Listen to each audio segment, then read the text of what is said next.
हाँ जी, नमस्कार दोस्तों। प्रताप क्लासेज के यूट्यूब चैनल पर आपका हार्दिक स्वागत है। गुड इवनिंग सभी को। तो जैसा आपको पता है कि 7 बजे अपनी जो है साइंस की एमसीक्यू की जो क्लास होती है, ठीक है, तो उसके अंदर नेक्स्ट जो अपनी आज की जो क्लास रहेगी वो रहेगी पाचन तंत्र। ठीक है, कल कल जो अपनी जो क्लास थी पीछे वाली वो कौन सी थी? कल पीछे वाली जो क्लास कौन सी थी? आहार एवं पोषण। ठीक है ना, कल अपनी पोषण वाली क्लास थी। कल अपने पोषण की क्लास जो थी वो अपने कल कंप्लीट कर ली है पोषण की। आज अपने जो नई जो क्लास है वो रहेगी किसकी? पाचन तंत्र की। किसकी रहेगी? पाचन तंत्र। आहार एवं पोषण के बाद में पढ़ते हैं पाचन। क्यों पढ़ते हैं? क्योंकि अपने को पहले पता तो होना चाहिए ना कि अपने जो भोजन है उसके अंदर ग्रहण क्या कर रहे हैं। ठीक है, अगर अपने को पता ही नहीं है कि अपने ग्रहण क्या किया तो अपने पाचन किसका करेंगे? तो पाचन करने से पहले अपने कौन सा टॉपिक पढ़ते हैं? आहार एवं पोषण। ठीक है ना, कि अपने फूड जो है कौन सा अपने ग्रहण किया है, ठीक है, कौन कौन से पोषक पदार्थ शरीर के अंदर डालें, बाद में ही तो उनका पाचन होगा। ठीक है, तो इसलिए पहले अपने कौन सी क्लास की? आहार एवं पोषण। और आज अपना जो क्लास है वो रहेगी किससे संबंधित? पाचन तंत्र से संबंधित क्लास रहेगी। ठीक है, पाचन तंत्र। तो पाचन तंत्र है अपनी कौन सी क्लास? एमसीक्यू की क्लास है। ठीक है ना, थ्योरी की क्लास नहीं है, एमसीक्यू की क्लास है। थ्योरी की क्लास से बाद में शुरू करेंगे। तो थोड़ा सा मैं आपको पहले थ्योरी बता देता हूं कि अपने इसके अंदर किस प्रकार से पढ़ना है। ठीक है, उसके बाद में जो है अपने सारे के सारे आगे जितने भी क्वेश्चन है वो आगे अपने क्वेश्चन करेंगे। जैसे मैं आपको बता दूं कि इस प्रकार से प्रश्न आता है, देखो, एक मनुष्य में दांतों की संख्या कितनी होती है? ठीक है, जैसे अपने से पूछा जाता है कि कितने प्रकार के दांत होते हैं, जैसे कृदनक, रदनक, अगर चौर्णक, चौर्णक, 4 प्रकार के दांत होते हैं अपने को पता है। लेकिन अपने से पूछ ले कि कृदनक की संख्या कितनी होती है, ठीक है, तो अपने फिर उनकी संख्या बतानी है, तो वो किस प्रकार से अपने बताते हैं, तो उनके बारे में थोड़ा सा पहले मैं आपको बता देता हूं। उसके बाद में जो है अपने आगे क्वेश्चन स्टार्ट करेंगे।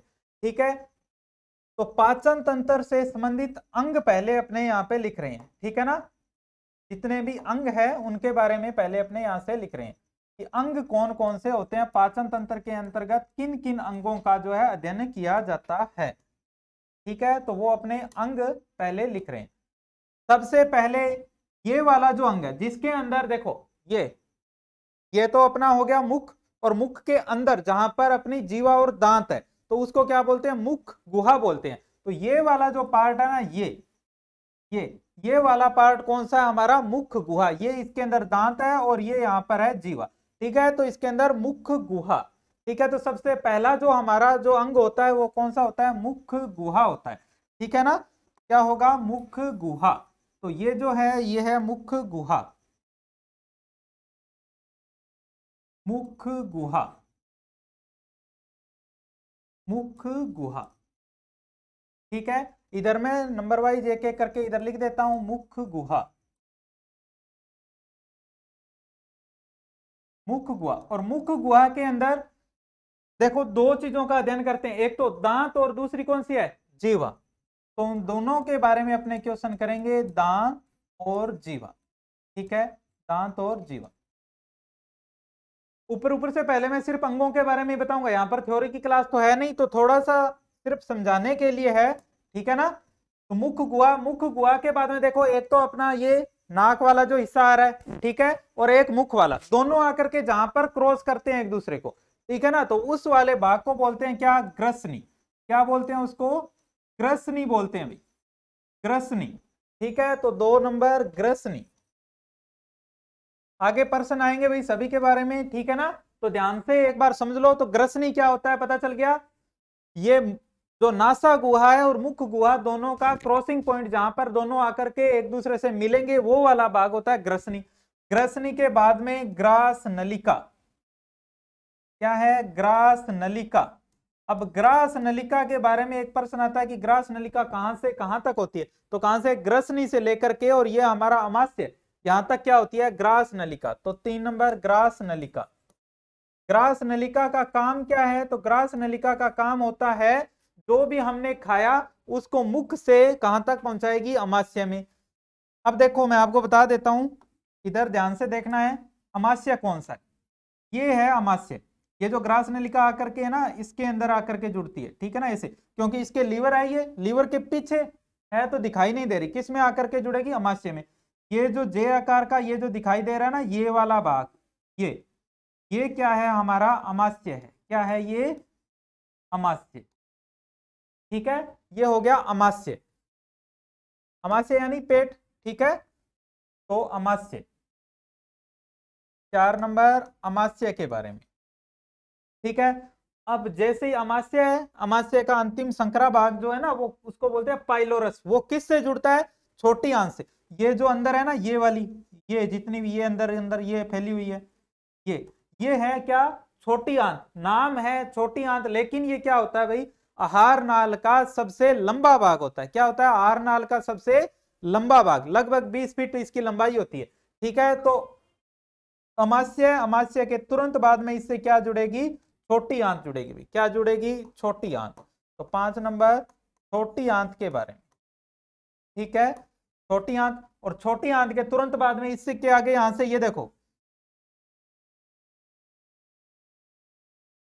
ये जो ग्रीन कलर से मैं जो बना रहा हूं ना, ये यहां तक थी छोटी आंत। अब छोटी आंत के आगे यहां से शुरू हो गई क्या? बड़ी आंत। ये देखो, ऐसे 3 भाग होते हैं इसके। ये पहला भाग है सिक्कम वाला, ये दूसरा भाग कोलन, ठीक है, और ये रेक्टम। ऐसे छोटी आंत के चारों ओर होती है, क्या होती है? बड़ी आंत। ठीक है, तो छोटी आंत के बाद में क्या शुरू हो गया? बड़ी आंत। 6 नंबर बड़ी आंत। अब देखो, बड़ी आंत तक भोजन का जितना पाचन होना होता है ना, वो हो जाता है। ठीक है, मुख से लगता है पाचन होने, पाचन स्टार्ट होता है, और बड़ी आंत तक पाचन जितना होना है हो गया। अब जो चीज हमारे पेट के अंदर पची नहीं, ठीक है ना, जो अपचित जो होता है, उसको क्या करते हैं? तो ये जो लास्ट जो भाग है, ये है गुदा, और इस गुदा के द्वारा जो है इसको शरीर से बाहर त्याग दिया जाता है। तो 7 नंबर गुदा। ठीक है ना, जब अपने थ्योरी की क्लास जब करेंगे ना, तो उसके अंदर कंप्लीट मैं समझाऊंगा कि कहां से इसके कितने भाग होते हैं। ठीक है ना, क्योंकि इसके भी 3 भाग होते हैं, छोटी आंत के, बड़ी आंत के 3 भाग होते हैं, अमाशय के 4 भाग होते हैं। तो उनके बारे में डिटेल से अपने बाद में करेंगे। ठीक है, तो ये थी छोटी आंत, और ये थी कौन सी आंत? बड़ी आंत। ठीक है ना, ग्रीन कलर से जो दिखाई थी वो कौन सी थी? बड़ी आंत। ठीक है, तो ये तो किसके अंदर है? मेल, यानी कि पुरुष में। ये पुरुष है, पुरुष का चित्र था, तो पुरुष के अंदर मैंने बता दिया किस प्रकार से है। ठीक है, और ये जो रेड कलर में दिखाई दे रहा है ना, ये क्या है भाई? ये है लीवर। क्या है? लीवर। ये जो रेड कलर में जो आपको दिख रहा है ना, ये क्या है? लीवर है। लीवर, ये लीवर है। रेड कलर के अंदर जो दिखाई दे रहा है, ये क्या? लीवर। और अगर आपसे पूछ ले कि अग्नाशय कहां पर होता है, ये देखो, ये अमाशय, अमाशय के बिल्कुल पीछे की ओर ये यहां पर स्थित होता है। क्या चीज? अग्नाशय। क्या होता है? अग्नाशय। ठीक है ना, यहाँ पर अग्नाशय है, ये लीवर होता है। ठीक है, और लीवर के तुरंत नीचे यहाँ पर ये क्या है? पित्ताशय। ठीक है, लीवर जो पित्त रस का निर्माण करता है, वो इस पित्ताशय में स्टोर होता है। यहां से किस में जाता है? अमाशय के अंदर जाता है। ठीक है, तो ये, और इसी प्रकार से सेम टू सेम ये होता है महिलाओं में। ठीक है ना, फीमेल में। ठीक है, यहाँ पे मैं लिख नहीं रहा, सीधा बता रहा हूं। ये देखो, ये मुख गुहा और ये नासा गुहा दोनों आकर के मिली कहां पर? ग्रसनी वाला भाग। ये वाला भाग कौन सा? ग्रसनी। अब ग्रसनी के बाद में ये ग्रास नलिका। ग्रास नलिका कहां पे? ये देखो, इसके अंदर दिखाया गया, ये रहा। ये क्या आ गया? अमाशय। ठीक है, अमाशय के बाद में जुड़ गई क्या? ये छोटी आंत।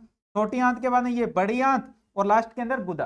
ठीक है, तो ये सेम टू सेम जैसा मेल के अंदर है, वैसा ही किसमें होता है? फीमेल में। और ये रहा, जहां पर मेल में लीवर, वहीं पर फीमेल में लीवर।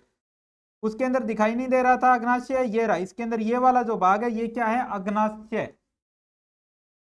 अग्नाशय, पेन क्रिया जिसको बोलते हैं ना, अग्नाशय। ठीक है ना, एकमात्र मिश्रित ग्रंथि होती है, जो किसकी तरह कार्य करती है? एकमात्र हमारी ये क्या है? मिश्रित ग्रंथि है। ठीक है ना, जो अंतःस्रावी ग्रंथि की तरह भी कार्य करती है, और बाह्य स्रावी ग्रंथि की तरह भी कार्य करती है। ठीक है, तो दोनों आपको डायग्राम समझ में आ गए होंगे। ठीक है, तो नेक्स्ट अब अपने आगे क्वेश्चन करेंगे। ठीक है ना, क्वेश्चन के अंदर जैसे जैसे आगे और थ्योरी आएगी, तो मैं साथ साथ में थोड़ी थोड़ी आपको बता दूंगा। एक मनुष्य में, वयस्क मनुष्य में, देखो, मनुष्य का मतलब मेल और फीमेल दोनों हो गया। ठीक है ना, दोनों के अंदर सेम ही होगी, दांतों की संख्या हो चाहे उनके अंदर अंगों की संख्या हो। ठीक है ना, तो सेम ही होती है। तो एक मनुष्य में, अब पूछा किसमें? वयस्क में। अब यहां पर जो है दिक्कत आती है। देखो चाहे दांतों की संख्या हो, ठीक है ना, तो दांतों की संख्या जो होती है वयस्क मनुष्य में या फिर हड्डियों की संख्या हो, तो वयस्क में और बच्चों के अंदर दोनों में क्या होती है, अलग अलग होती है। ठीक है, तो यहाँ पे पूछा किसमें, वयस्क में पूछा है कि दांतों की संख्या कितनी होती है। ऑप्शन ए 32, 30, फिर 32 और 20। ठीक है, तो इस 32 की जगह आप यहाँ पे चेंज कर सकते हो, यहाँ पर 33 कर लो, ठीक है ना।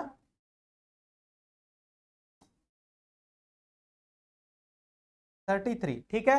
तो अब आपको बताना है कि वयस्क मनुष्य में दांतों की संख्या कितनी होती है। देखो बिल्कुल आसान सा क्वेश्चन है, सबसे पहले आसान से अपने जो है टफ की ओर जाएंगे, ठीक है ना। तो सभी प्रकार के जितने क्वेश्चन है सारे करेंगे, ठीक है। तो सबसे पहला क्वेश्चन है वयस्क मनुष्य में दांतों की संख्या, तो दांतों की संख्या कितनी होती है भाई, 32। कितनी होती है, 32 दांतों की संख्या होती है, ठीक है। अब ये दांतों की संख्या 32 किस प्रकार होती है, आपको पूरा मैं आपको बता देता हूं, ठीक है। दांत हमारे कितने प्रकार के हैं भाई, 4 प्रकार के दांत है। कौन कौन से होते हैं, तो लिख रहा हूं मैं, इंसाइजर, इंसाइजर, कैनाइन, प्रीमोलर और लास्ट जो होता है उसको बोलते हैं मोलर। 4 प्रकार के दांत होते हैं, इंसाइजर, कैनाइन, प्रीमोलर, मोलर, ठीक है। इंसाइजर को क्या बोलते हैं, कृदनक, क्या बोलते हैं भाई, कृदनक। कैनाइन को क्या बोलेंगे, रदनक। प्रीमोलर को क्या बोलेंगे, कृदनक, रदनक, अग्रच्वर्णक, क्या बोलेंगे, अग्रच्वर्णक। और लास्ट जो होता है वो मोलर, उसको बोलते हैं क्या चीज, च्वर्णक। ये 4 प्रकार के दांत होते हैं। अब देखो इतना तो आपको पता होगा, इसके बाद में होता है क्या कि इनकी संख्या पूछ ली जाती है। टोटल दांत आपको पता होंगे 32 दांत है, लेकिन इनकी अलग अलग संख्या पूछ लेंगे तो क्या करेंगे। देखो इसके लिए एक दांतों का सूत्र होता है, इंसाइजर को अपने आई से लिख देते हैं, ठीक है, कैनाइन को सी से, प्रीमोलर पीएम, ठीक है, पीएम का मतलब प्रीमोलर, और ये हो जाएगा मोलर एम, ठीक है। तो मैं यहाँ पे इनका सूत्र लिख रहा हूं, ठीक है, इंसाइजर, कैनाइन, प्रीमोलर और ये लास्ट में मोलर, ठीक है। इनके नीचे इनका मैं सूत्र लिख रहा हूं। इनका जो सूत्र होता है वो होता है क्या, 2 1 2 3, ठीक है। सूत्र मैं अभी समझा दूंगा आपको क्या है, 2 1 2 3। ये जो लिखा हुआ है 2 1 2 3, ये आधा जबड़ा है। आधा जबड़े का मतलब यहां तक, ठीक है ना, यहां से शुरू हुआ 2 1 2 3 ऊपर वाला, और नीचे वाला 2 1 2 3, तो जितना इधर है उतना ही इधर होगा, ठीक है ना। ये आधे जबड़े का सूत्र यहां पर लिखा हुआ है। अब अगर आपसे पूछ ले कि इंसाइजर, देखो टोटल दांतों की संख्या 2 और 1 3, 3 और 2 5, 5 और 3 8, यहां तक 8 ऊपर वाले में है, 8 नीचे वाले में, 16 दांत इधर हो गए, तो 16 ही किधर हो जाएंगे, इधर। तो टोटल दांत कितने हो गए, 32। तो कुल दांत तो कितने हो गए, 32, 32, ठीक है। अब अगर पूछ ले इंसाइजर की संख्या कितनी है, तो ये रहा इंसाइजर, 2 इधर 2 इधर, कितने हो गए, 4। अब 4 इधर है इस तरफ, ऐसे खड़ा हूं तो 4 इस तरफ है, ऐसे खड़ा हो जाऊंगा 4 इस तरफ, ठीक है ना। सीधा आपको निकालने के लिए क्या करना है, इन दोनों को जोड़ना है और दुगना कर देना है, 2 और 2 4, 4 का दुगना 8, ठीक है ना। 2 गुना करना है, इसको 2 से गुना कर देना है। कैनाइन की संख्या पूछेंगे, 1 और 1 2, और 2 से गुणा कर देंगे, कितना हो जाएगा, 4। इसको भी 2 और 2 4, 4 का दुगना कितना हो गया, 8, और 3 और 3 6, 6 का दुगना कितना हो गया, 12। जोड़िए, 12 और 8 20, 20 और 4 24, 24 और 8 कितने हो गए, 32। तो कुल दांत होते हैं 32। अब अगर आपसे पूछा जाता है कि इंसाइजर कितने होते हैं वयस्क मनुष्य में, 8, कैनाइन कितने होते हैं, 4, प्री मोलर कितने होते हैं, 8, मोलर कितने होते हैं, 12, टोटल कितने होते हैं, 32, ठीक है। और अगर बच्चों के अंदर पूछा जाए ना, ये तो किसके अंदर है, वयस्क मनुष्य का, मैंने आपको कंप्लीट बता दिया, ठीक है। अगर बच्चों में पूछा जाए तो बच्चों का सूत्र अलग है भाई। बच्चों के अंदर इसी प्रकार से लिखेंगे, इंसाइजर, कैनाइन, प्री मोलर और मोलर, ठीक है। तो बच्चों का सूत्र क्या होता है, तो बच्चों का सूत्र होता है 2 1 0 2, 2 1 0 2। उसी प्रकार से आधे जबड़े का सूत्र है, ठीक है। तो अब देखो इनके अंदर बच्चों में कुल दांतों की संख्या कितनी होती है। देखो ये तो इधर हो गया वयस्क में, इधर मैं यहीं पर लिख देता हूं, ठीक है ना, बच्चों में, ये बच्चों के अंदर, ठीक है। तो बच्चों के अंदर कितनी होती है दांतों की संख्या, देखिए 2 और 1 3, 3 और 2 कितने हो गए, 5, 5 इस तरफ है ऊपर, 5 ही नीचे है, तो 10 और 10 ही किधर होंगे इस तरफ, तो कितने हो जाएंगे 20। तो बच्चों में दांतों की संख्या होती है 20।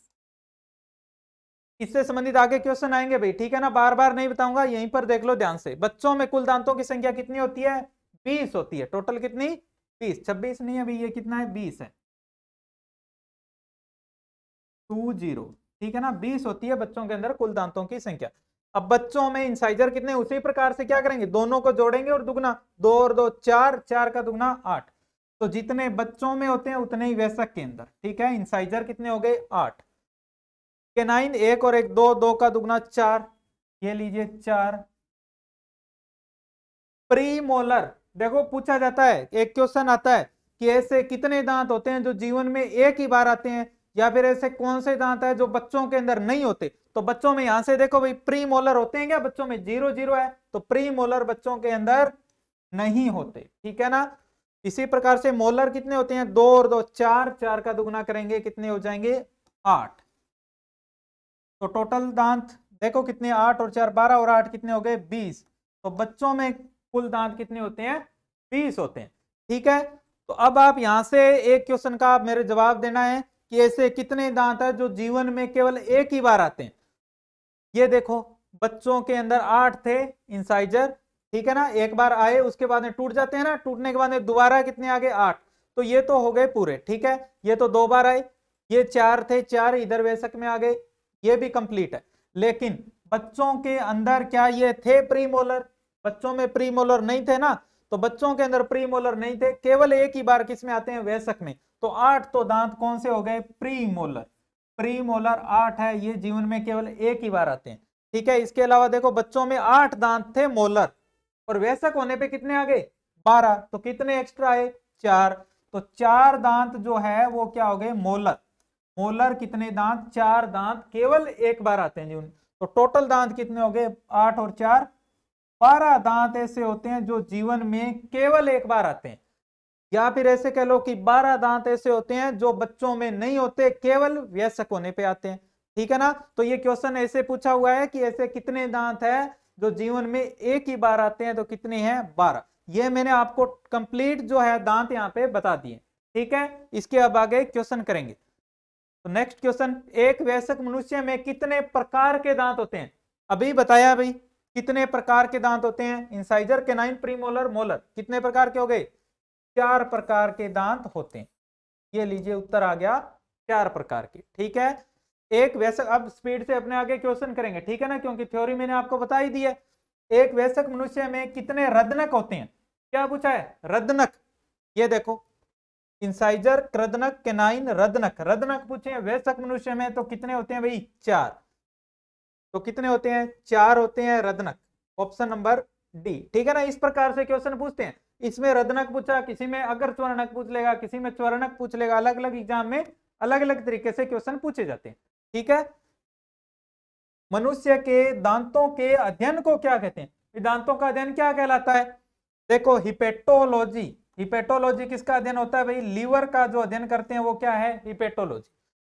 साइटोलॉजी किसका अध्ययन है भाई, कोशिका का, सेल का, ये हो गया कोशिका का अध्ययन। हिस्टोलॉजी किसका होता है, कोशिका से मिलकर के बनते हैं उत्तक, तो उत्तकों का जो अध्ययन होता है ना वो क्या कहलाता है हिस्टोलॉजी। तो ओडोंटोलॉजी जो होता है ये किसका अध्ययन होता है, दांतों का अध्ययन होता है, दांतों का अध्ययन क्या कहलाता है ओडोंटोलॉजी। नेक्स्ट, मनुष्य के कितने दांत, दूध के दांत होते हैं, दूध के दांत का मतलब दूध के दांत किस में आते हैं भाई बच्चों के अंदर, ठीक है। तो बच्चों के अंदर दांतों की कुल संख्या यहाँ पे पूछी है, तो बच्चों में दांतों की कुल संख्या कितनी होती है, सूत्र अभी बताया था 2 1 0 2, क्या सूत्र था 2 1 0 2, यानी इंसाइजर केनाइन प्रीमोलर मोलर बटा में भी 2 1 0 2, तो 2 1 0 2 कितने हो गए 2 और 1 3, 3 और 2 5, 5 ऊपर 5 नीचे 10, और 10 से इस तरफ कितने हो गए 20। तो कुल दांत कितने होते हैं बच्चों में 20, और 32 किस में होते हैं वयस्क होने पे। दांतों का सबसे बाहरी आवरण, बहुत बार पूछा हुआ है भाई दांतों का सबसे बाहरी आवरण क्या कहलाता है, सबको पता होना चाहिए क्या कहलाता है, इनेमल कहलाता है, क्या कहलाता है इनेमल। ये क्या है फीमर, सबसे लंबी हड्डी जांघ के अंदर जो होती है फीमर, अल्ना पटेला ये भी क्या है हड्डियां है, ठीक है ना, ये हड्डियों के नाम है, तो इनेमल। और इनेमल किससे मिलकर के बना होता है, ये क्वेश्चन पूछा हुआ। इनेमल जो होता है सबसे कठोर पदार्थ किससे मिलकर के बना होता है, तो किससे करोगे, कैल्शियम फास्फेट। किससे करोगे, उत्तर में कैल्शियम फास्फेट। सबसे कठोरतम पदार्थ इनेमल, और इनेमल किससे मिलकर के बना होता है, तो कैल्शियम फास्फेट से मिलकर के बना होता है। ठीक है। बच्चों में कौन से दांत नहीं पाए जाते, भाई अभी करवा करके आया हूं कि बच्चों के अंदर कौन से दांत नहीं होते। बच्चों में देखिए कौन से दांत नहीं होते, ये देखिए बच्चों में, इधर लिखा हुआ है बच्चों में, और ये है किसमें, वयस्क में। ठीक है, तो बच्चों के अंदर देखो, बच्चों के अंदर ये भी है, ये है, ये भी है, लेकिन कौन से नहीं है, प्रीमोलर या अग्रच्वरणक नहीं है। प्रीमोलर या अग्रच्वरणक दांत बच्चों में नहीं होते, तो कौन से हो जाएंगे भाई, प्रीमोलर या अग्रच्वरणक जो दांत है वो क्या है, बच्चों में नहीं होते। मनुष्य में कितने दांत जीवन में केवल एक बार ही आते हैं। अभी पीछे मैंने बताया था ना कि क्वेश्चन पूछा जाता है कि जीवन में केवल एक ही बार आते हैं, कितने दांत होते हैं, तो कितने थे, 8 तो थे प्रीमोलर और 4 थे मोलर, यही थे ना। तो कितने हो गए टोटल, 8 और 4 12 दांत। तो 12 दांत ऐसे होते हैं जो जीवन में क्या आते हैं, केवल एक बार आते हैं।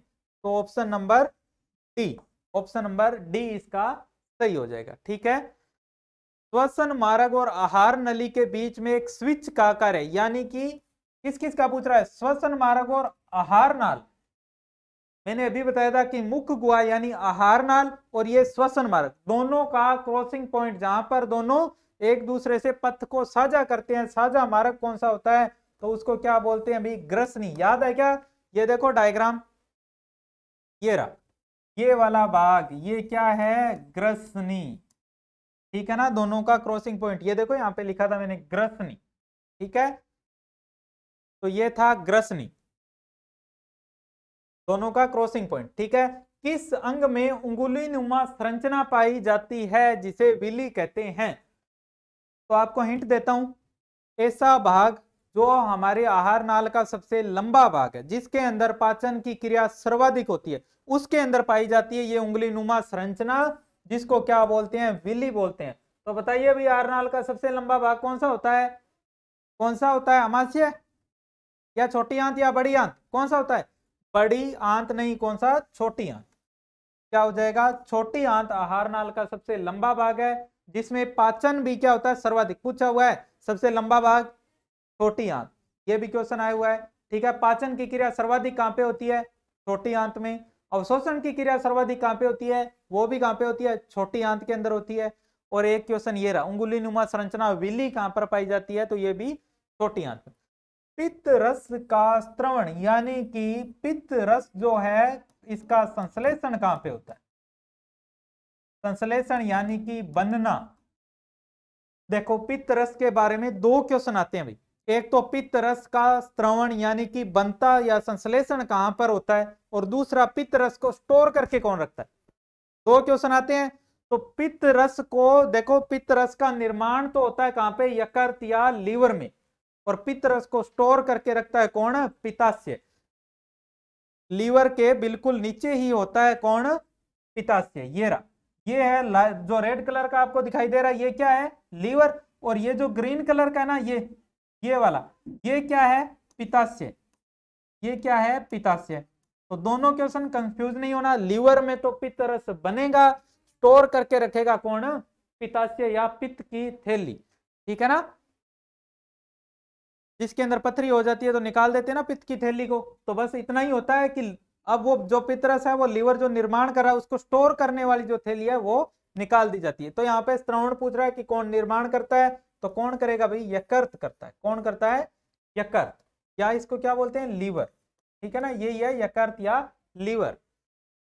नेक्स्ट, शरीर के किस अवयव में विकार का संबंध मधुमेह से है। मधुमेह रोग कौन सा है भाई, डायबिटीज। क्या बोलते हैं, डायबिटीज।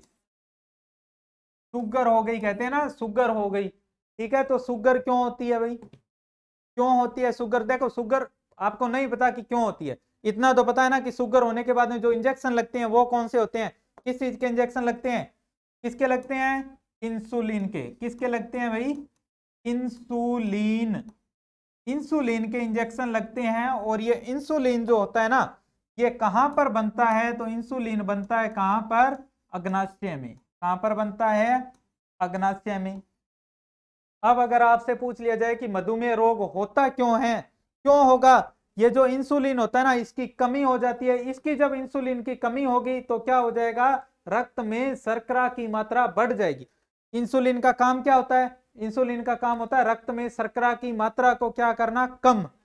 अब अगर इंसुलिन नहीं बना, यानी अग्नाशय में खराबी आ गई, तो इंसुलिन नहीं बना, और अगर इंसुलिन नहीं बना तो क्या हो जाएगा? रक्त के अंदर शर्करा की मात्रा बढ़ जाएगी, और जैसे ही रक्त के अंदर शर्करा की मात्रा बढ़ेगी तो उस रोग को क्या बोलेंगे? डायबिटीज। तो यहाँ पे क्या पूछा है कि ये मधुमेह का संबंध किससे है? क्या यकृत या लीवर से है? तो नहीं है। किडनी? बिल्कुल नहीं है, क्योंकि किडनी तो उत्सर्जन तंत्र के अंदर पड़ते हैं। प्लीहा? प्लीहा मैंने कल ही पढ़ाया था, कल नहीं परसों वाली जो क्लास थी ना, रक्त परिसंचरण तंत्र, उसके अंदर बताया था आरबीसी का कब्रिस्तान कहलाता है प्लीहा। और मलेरिया जो होता है ना, उसके अंदर मलेरिया किसको, कौन से अंग को प्रभावित करता है? तो वो था प्लीहा। तो अग्नाशय, ठीक है ना। अग्नाशय जो है, अग्नाशय से क्या निकलता है? इंसुलिन। तो इसलिए इसने पूछा मधुमेह का संबंध किससे है, तो किससे हो जाएगा? अग्नाशय से हो जाएगा। अब क्यों होगा वो मैंने आपको बता दिया। निम्नलिखित में से कौन सा हार्मोन नहीं है? क्या पूछ रहा है कि हार्मोन नहीं है। इनमें से 3 तो हार्मोन दिए हुए और 1 हार्मोन नहीं है। एड्रीनलिन, ये तो एड्रिनल ग्रंथि से निकलता है। किससे निकलता है भाई? एड्रिनल। एड्रिनल ग्रंथि से आपातकालीन ग्रंथि बोलते हैं एड्रिनल ग्रंथि को, तो उससे निकलता है एड्रिनलिन। ग्लूकागोन ये कहां से निकलता है भाई? अग्नाशय से निकलता है। ये एक प्रकार का हार्मोन है। अभी मैंने जब आपको बताया था ना इंसुलिन, तो इंसुलिन के बारे में मैंने क्या बताया कि इंसुलिन रक्त में शर्करा की मात्रा को यानी क्या करता है? कम करता है। और ये जो है ना ग्लूकागोन, ये उसका उल्टा काम करता है। ये रक्त में शर्करा की मात्रा को क्या करता है? बढ़ाता है। ठीक है, तो रक्त में शर्करा की मात्रा को बढ़ाने वाला कौन सा हार्मोन है? ग्लूकागोन। कम करने वाला कौन सा होता है? इंसुलिन। हीमोग्लोबिन, क्या ये हार्मोन है? हीमोग्लोबिन, हीमोग्लोबिन हार्मोन होता है क्या? हीमोग्लोबिन किस में पाया जाता है भाई? हीमोग्लोबिन तो रक्त के अंदर क्या होती है? आरबीसी, और आरबीसी के अंदर क्या पाया जाता है? हीमोग्लोबिन। तो ये हार्मोन नहीं है। तो ऑप्शन नंबर डी, हीमोग्लोबिन जो है किसी प्रकार का हार्मोन नहीं होता। और इंसुलिन मैंने अभी बताया, इंसुलिन कहां से निकलता है? अग्नाशय से ही निकलता है ना, तो ये भी क्या है? एक हार्मोन। ठीक है, नेक्स्ट क्वेश्चन, इनमें से कौन सा कथन लार से संबंधित नहीं है? बिल्कुल आसान सा क्वेश्चन है, बड़ा जरूर है लेकिन आसान सा है। ठीक है, पढ़ करके देखिए। यह निगलने की सुविधा देता है। क्या लार निगलने में सहायता करता है? तो बिल्कुल करता है भाई, क्योंकि लार है, लार क्या होती है? चिपचिपा होता है, तो जैसे अपने निगलते हैं तो निगलने के अंदर सहायता करता है ताकि भोजन जो है हमारी आहार नाल में चिपके ना। तो बिल्कुल सही है, ये निगलने में आसानी जो है करता है। लाल रक्त रुधिर कणिकाओं को बढ़ाता है। क्या बढ़ाता है? क्या ये लाल रक्त कणिकाएं तो कौन से तंत्र में पड़ते हैं? परिसंचरण तंत्र। और लार ग्रंथियां अपने किस में पड़ते हैं? पाचन तंत्र में। तो दोनों अलग अलग हो गए, इससे इसका कोई लेना देना नहीं है, तो ये वाली बात गलत है इसमें। यह दांतों और मुंह को साफ रखता है। तो दांत और मुंह को साफ रखता है, बिल्कुल सही है, लार का काम होता है ये। होठ और जीभ के संचलन और बोलने में सुविधाजनक बनाता है। अभी बताया था ये क्या है? लिक्विड है एक तरीके का, जिसके कारण हमारी जीभ जो है वो आसानी से हिल सकती है। ठीक है, तो बिल्कुल ये भी सही है। तो इसने पूछा था कौन सा लार से संबंधित नहीं है, तो ये वाली जो बात लिखी हुई है आरबीसी वाली, जो रेड जो कणिकाएं होती हैं उनसे संबंधित, ये गलत है। ठीक है ना, रुधिर कणिकाओं से संबंधित लार का कोई काम नहीं। नेक्स्ट, प्रोटीन का पाचन किसके द्वारा होता है? देखिए भाई, अंगों के बारे में जितने जो क्वेश्चन थे, आज मैंने आपको अंगों के बारे में जो 7 अंग मैंने बताए थे ना, मुख्य गुहा जिसमें दांत के बारे में, जीभ के बारे में, ग्रसनी हो गई जो हमारी ग्रास नलिका, अमाशय, छोटी आंत और बड़ी आंत, इन अंगों से संबंधित जितने क्वेश्चन थे वो मैंने आज की क्लास में आपको करा दिए। कल की क्लास में ये आपको डेमो क्वेश्चन है, इस प्रकार के क्वेश्चन, और एग्जाम के अंदर जो क्वेश्चन आते हैं वो ऐसे ही आते हैं भाई। ठीक है ना, कि जैसे कार्बोहाइड्रेट का पाचन कौन करता है, वसा का पाचन कौन करता है, प्रोटीन का पाचन कौन करता है। तो इस तरीके के जो क्वेश्चन है ना, तो इनको अपने जो है नेक्स्ट वाली, ये पार्ट 1 है, कल वाली क्लास के अंदर अपने पढ़ेंगे। ये क्वेश्चन देखो, प्रोटीन का पाचन, क्या क्वेश्चन है? प्रोटीन का पाचन किसके द्वारा होता है? पेप्सिन, एमाइलेज, लाइपेज और न्यूक्लिएज। ठीक है, तो यहाँ पे मैं आपको बता देता हूं कि जिस शब्द के पीछे सीन लगा हुआ होगा ना, इस ये वाला जो टॉपिक है इसके अंदर जिस भी शब्द के पीछे सीन लगा हुआ होगा वो किसका पाचन करेगा? प्रोटीन का। एक तो ये रहा लिखा हुआ है पेप्सिन, ठीक है, तो पेप्सिन किसका पाचन करता है भाई? प्रोटीन का। एक और होता है, दो ही शब्द याद रखते हैं, एक तो पेप्सिन और एक कौन सा है? ट्रिप्सिन। पेप्सिन और ट्रिप्सिन ये दोनों ही किसका पाचन करते हैं भाई? प्रोटीन का पाचन करते हैं। तो यहां पर ऑप्शन नंबर ए पेप्सिन सही हो जाएगा। ठीक है, बाकी जो ऑप्शन लिखे हुए हैं इनके बारे में कल क्वेश्चन करेंगे, तो इनकी थ्योरी जो है मैं कल बताऊंगा। ठीक है, तो आज की क्लास कैसी लगी आपको? अगर आपको क्लास पसंद आई है तो आप इसको लाइक और शेयर कर दें, और अगर चैनल पर नए हैं तो प्रताप क्लासेज चैनल को सब्सक्राइब जरूर कर लें। ठीक है, धन्यवाद। जय हिंद, जय भारत।